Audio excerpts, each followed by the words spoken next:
not every year, but we had friends, and there was a public Seder, and we did celebrate it, but my mother always bought Matzoh, which rested together with bread in the bread box, and so we were not exactly very observant, but we did, because of our belonging to the Jewish community, we celebrated all the holidays, and including special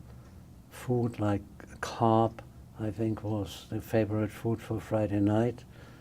and always a big dinner for Rosh Hashanah.